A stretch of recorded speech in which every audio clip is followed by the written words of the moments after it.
una especie de ironía. Yo siempre digo que es mi estrategia para que la gente piense que me estoy riendo de mí cuando me estoy riendo de ellos, en realidad, de los prejuicios.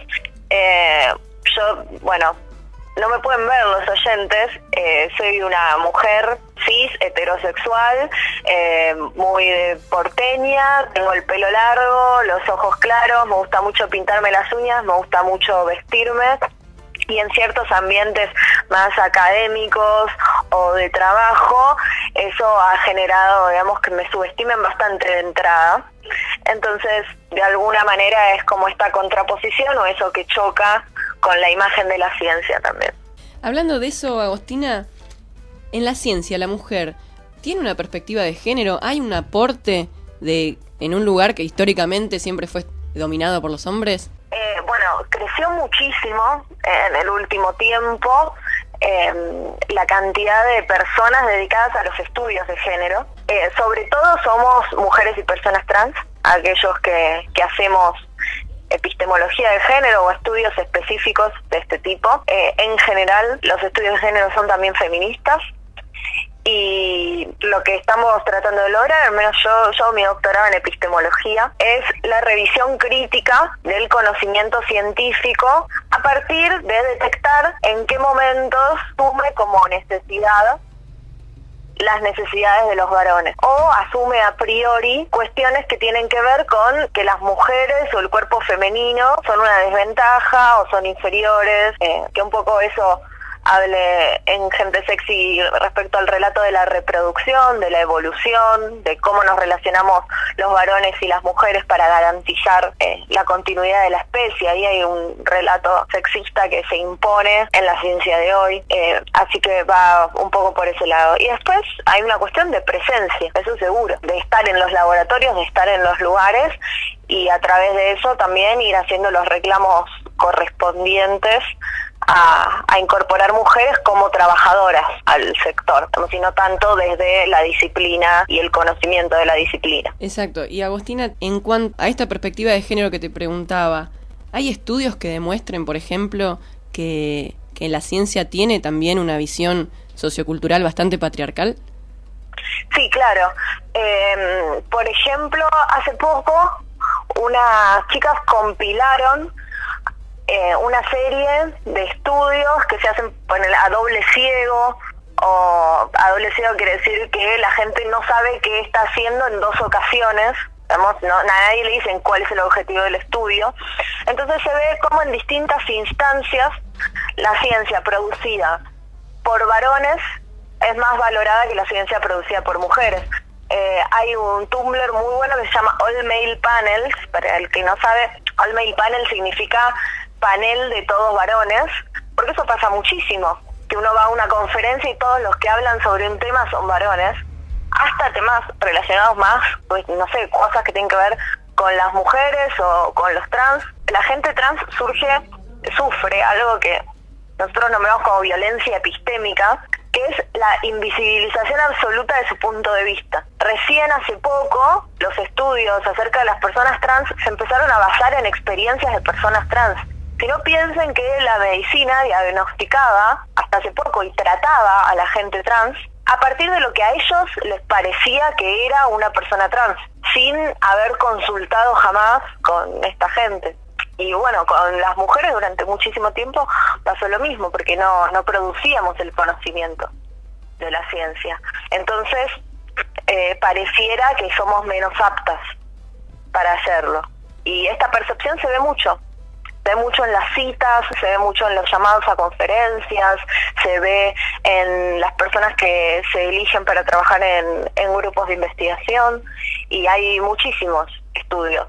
En la Barbie, en el Facebook está, yo hice la reseña de este artículo, de este compilado, que son 20, por lo menos. Agostina, justamente en relación a esto que comentabas de tu Facebook, en los últimos días de enero vi que publicaste una noticia justamente muy interesante en relación a la creencia de que la inteligencia es virtud masculina, ¿no? Y que esto se instala desde la niñez, y la importancia justamente de promover políticas, en este caso de que la vocación científica, digamos, y la equidad de género debe ser algo que se inicie desde bien chiquitos, ¿no?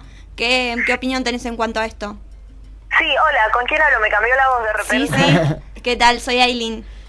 Hola, Aileen, ¿cómo estás? Bien, Mira, bien. esa noticia fue súper replicada, salió en Science, es súper extenso el trabajo experimental que hicieron estas personas para detectar en qué momento las nenas dejan de asociar la brillantez o la inteligencia con su propio género, y cambia muchísimo entre los 5 y los 6 años. A los 5, los resultados de los experimentos dieron bastante parecidos entre varones y mujeres, y a los 6 ya no, ya cambiaba muchísimo. Y la verdad es que esto, primero, yo no me voy a detener mucho sobre este punto, pero lo primero que le quiero aclarar a quien esté escuchando es que el primer error es asociar la ciencia o la actividad científica con la necesidad de una inteligencia superior o mayor a la media. Eso no es así. Lo único que hay que hacer es estudiar, como en cualquier otro lugar. Uno puede ser un mejor científico, un peor científico, pero eso también es lo mismo que en cualquier disciplina. Y después, bueno, esto, digamos, está anclado en un montón de cosas que tienen que ver con las características que típicamente se asocian a lo femenino y a lo masculino. No sé, la emocionalidad versus la objetividad, y todo lo requerido para la ciencia por el discurso tradicional del método científico es más asociado a los varones. Y acá, digamos, se hace todo un lío, porque además, si estas características, unas estuvieran asociadas a unos y otras estuvieran asociadas a otros, y bueno, así fuera la vida, digamos, unos son mejores para una cosa y otros son mejores para la otra cosa, que además igual no está bien, pero además están jerarquizadas estas características. Es mejor tener unas que tener las otras, para la vida en general y para la ciencia ni hablar. Y un estudio del año pasado, publicado en la misma revista que es al que vos te referís, por ejemplo, distribuye áreas del conocimiento al que se dedican las mujeres según el nivel percibido de inteligencia que es necesario para llevar a cabo ese tipo de estudios. Digamos, hay ciencias que se perciben como algo que se necesita ser mucho más inteligente que otras. Por ejemplo, matemática y física, y entre las humanidades la filosofía, son percibidas como algo que requiere que los que la hacen sean más brillantes que el promedio, y casualmente es correlativo con los campos en los que menos mujeres hay. Entonces, primero se desestima ya a las mujeres a dedicarse a la ciencia desde muy niñas, y este estereotipo, por el que vos lograste sortear todos esos obstáculos y sos una mujer científica, igual es más probable que te dediques a un área del conocimiento en el que se perciba que hay que ser menos inteligente que en otras. Así que ahí hay como algo para trabajar que me parece muy interesante. ¿Qué tal, Agostina? Diego te habla, ¿cómo estás? Hola, Diego. Te escucho, súper interesante, y estoy pensando en esto, que siempre estás como rodeando el tema de la clasificación, como que hay una línea que se está bajando, una clasificación, en este caso, hacia la mujer. Bueno, ¿de dónde surgen estas clasificaciones? Y también me remonto un poco a las frases tan conocidas como, también lo escuché que lo dijiste en Gente Sexy, lo de está indispuesta. Digo, me parece que hay una clasificación que viene desde los medios, de los grandes medios, como decís vos, y también una clasificación en donde el dialecto que venimos usando hace tantos años, que la colocamos en un lugar a la mujer ahí muy clasificatorio y muy cerradito en un cuadrado que no puede hacer ciertas cosas. Bueno, esta clasificación en realidad, rastrear de dónde viene, no sé, algún colega más talentoso podrá hacerlo. Yo la verdad es que creo que es una cuestión histórica muy, muy antigua. Digamos, tiene obviamente su correlato en las cuestiones después de Darwin.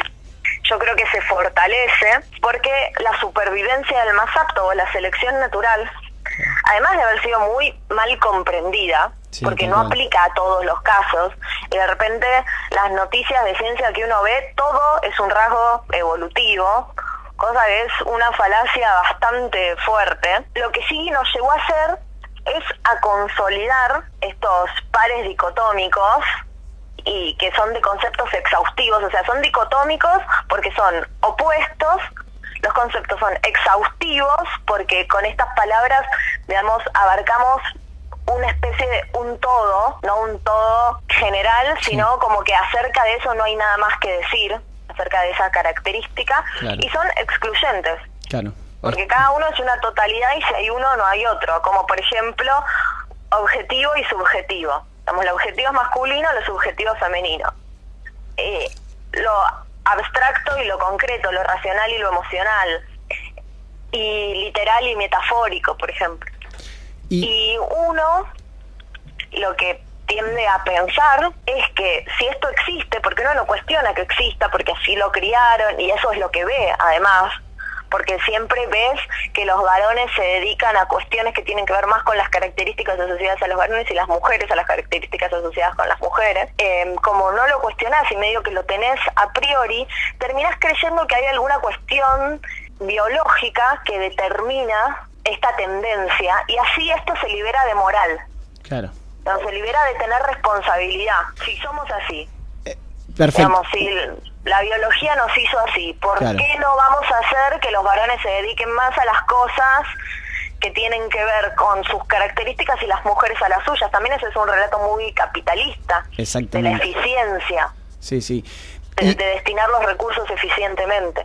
Perfecto. Entonces yo creo que hay algo que va por ahí, que bueno, que hay que deconstruir de a muchas disciplinas y con acciones también, ¿no? Obviamente. Y para ejemplificar un poco esto, Agostina, que es muy interesante lo que estás diciendo, ¿tenés algún ejemplo? Yo por ahí algunos ahí te escuché, algunas cosas publicaste también, digo, de algunos estudios casi publicitarios que se hacen para determinar ciertas características y con eso venderte un producto. ¿Existe esto? Claro que existe. Igual ahí hay que pensar si se hacen para vender cierto producto o si se hacen porque justamente los científicos son seres insertos en la sociedad. Claro. Que se hacen las mismas preguntas y por ahí nos llaman a un epistemólogo amigo para ver, che, mirá, ¿qué onda? ¿Voy por esto o no?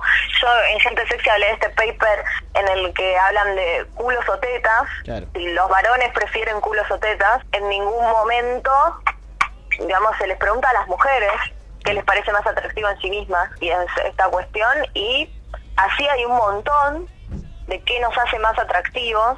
En general tiene que ver más con los cuerpos de las mujeres y las actitudes de los varones. Entonces, bueno, son las caras simétricas, por ejemplo, cuestiones que tienen que ver hoy con bastante masa muscular y poca grasa, porque es lo que asociamos con la salud y con un cuerpo saludable, entonces es reproductivamente más eficiente.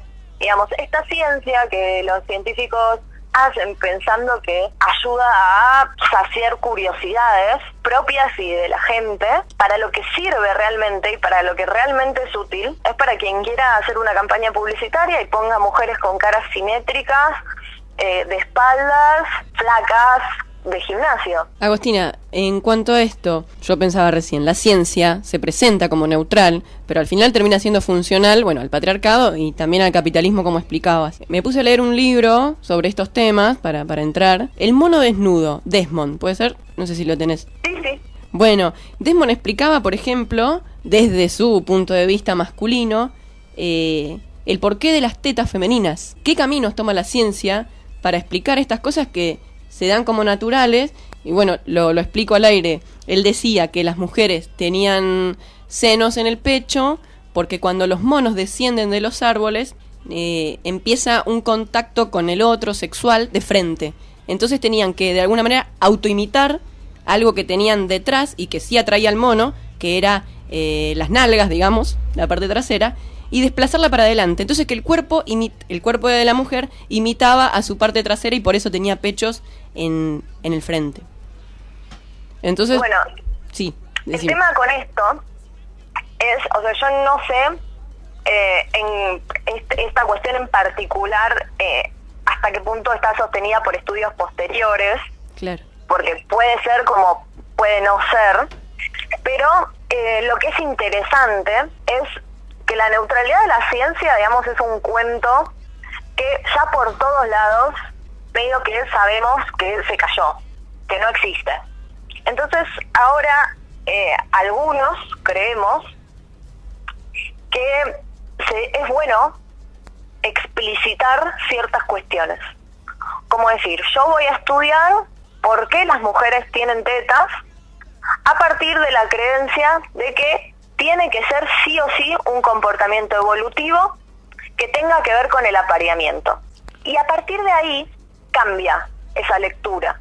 y cambia lo que uno lee de ese artículo, que pasa a no ser absoluto, porque esa neutralidad de la ciencia, el mayor peligro que acarrea es que quien no es científico, o muchas veces quien es científico también, crea que todo lo que produce la ciencia es algo demostrado e indiscutible y un hecho.